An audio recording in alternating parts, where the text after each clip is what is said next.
दिल्ली में जम्मू कश्मीर परिसीमन आयोग की बैठक को लेकर वो जानकारी दें। बैठक में जम्मू कश्मीर में 7 सीटें बढ़ाने का प्रस्ताव रखा गया। बड़ी खबर, दिल्ली में आज डिलिमिटेशन कमीशन की एक बैठक थी कश्मीर को लेकर, जिसमें 7 सीटें बढ़ाने का प्रस्ताव रखा गया। ये सूत्र बता रहे हैं जम्मू क्षेत्र में 6 और कश्मीर घाटी में 1 सीट बढ़ाने का प्रस्ताव रखा गया है। परिसीमन के बाद जम्मू में 43, कश्मीर में 47 सीटें हो जाएंगी।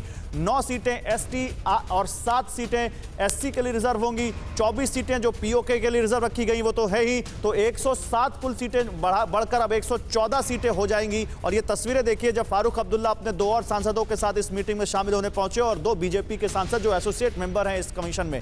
मेरे 2 सहयोगी कश्मीर में आप देख रहे हैं, श्रीनगर से हमारे इरफान कुरैशी हमारे साथ हैं और रजनीश रंजन जो दिल्ली में इस मीटिंग को ट्रैक कर रहे थे। पहले रजनीश, आपसे जानकारी लेना चाहेंगे, कितनी देर चली मीटिंग, क्या क्या डिस्कस हुआ और क्या आउटकम रहा इस मीटिंग का?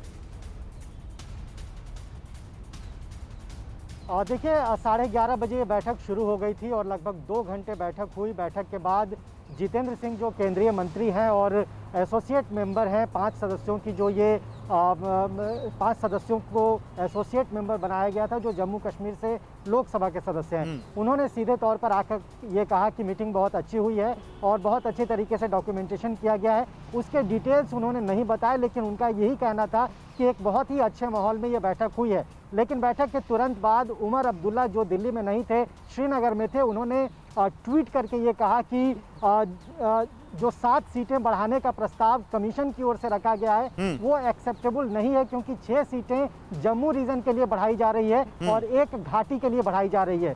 जो डिमांड है नेशनल कॉन्फ्रेंस का वो ये है कि 2011 की जनगणना के अनुसार कम से कम 3 सीटें कश्मीर को मिलनी चाहिए और इसी को लेकर आप कह सकते हैं कि सियासत गर्म हो गई है। महबूबा मुफ्ती का भी बयान आ गया है और फारूक अब्दुल्ला, आज उनको दिल्ली में रहना था लेकिन वो अब श्रीनगर के लिए निकल गए हैं। रात में एक बैठक होगी श्रीनगर में और उसके बाद आधिकारिक तौर पर बयान जारी किया जाएगा। ठीक है, मैं जरा इरफान से पास भी जाता हूं। इरफान, ठीक है, मैं आता हूं रजनीश आपके पास। इरफान, देखिए दिल्ली में क्या हुआ, रजनीश ने बताया। कश्मीर में क्या हो रहा है ये भी रजनीश बता रहे हैं यहां से, कैसे उमर अब्दुल्ला ने तुरंत विरोध कर दिया। दिक्कत क्या इन पार्टियों की, क्यों विरोध कर रहे हैं ये? देखिए गौरव, पहले मैं बता दूं, इस मीटिंग तुरंत बाद ही सियासी गहमा गहमी जो जम्मू कश्मीर में और ख़ासतौर पर कश्मीर घाटी में देखने को मिल रही है। पीपल्स कॉन्फ्रेंस से लेकर नेशनल कॉन्फ्रेंस, पीडीपी या अन्य सियासी दलों की बात करें, तमाम जो है इस प्रस्ताव का फिलहाल विरोध ही करते हुए दिख रहे हैं, क्योंकि जिस तरह जो सीट्स फिलहाल प्रपोज्ड इस बैठक में बताया गया है वो है 7, जिसमें 6 जम्मू रीजन में बढ़ाई जाएंगी और 1 कश्मीर घाटी में। इससे पहले जो आंकड़े थे वो 87 के थे और उसमें 4 आप लद्दाख के निकाल दीजिए तो 83 रहती थी।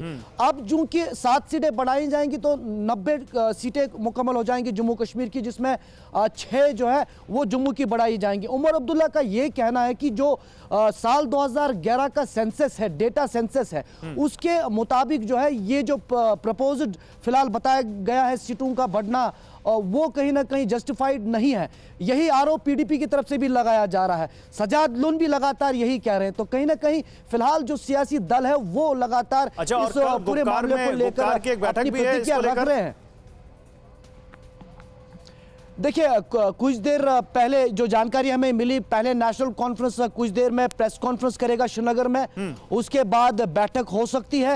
हालांकि उसकी अभी कोई आधिकारिक रूप से नहीं बताया गया है, लेकिन प्रेस कॉन्फ्रेंस नेशनल कॉन्फ्रेंस की तरफ से किया जाएगा और पीडीपी के दफ्तर में भी तमाम वरिष्ठ जो नेता है। अभी 37 सीटें जम्मू में है और 46 सीटें कश्मीर में है। अगर ये डिलिमिटेशन का आयोग जो कह रहा है ये बढ़ती हैं तो फिर 37, 6, 43 जम्मू में हो जाएंगी और 46, 47 कश्मीर में हो जाएगी। लेकिन ये भी जम्मू कश्मीर में कश्मीर की जो घाटी की जो पार्टियां हैं, जो खासकर नेशनल कॉन्फ्रेंस या पीडीपी, इनको ये मंजूर नहीं है। फिलहाल बहुत शुक्रिया आपका इरफान, बहुत शुक्रिया आपका रजनीश। अड़ी सोमवार से शुक्रवार शाम 6 बजे सिर्फ TV9 भारतवर्ष पर।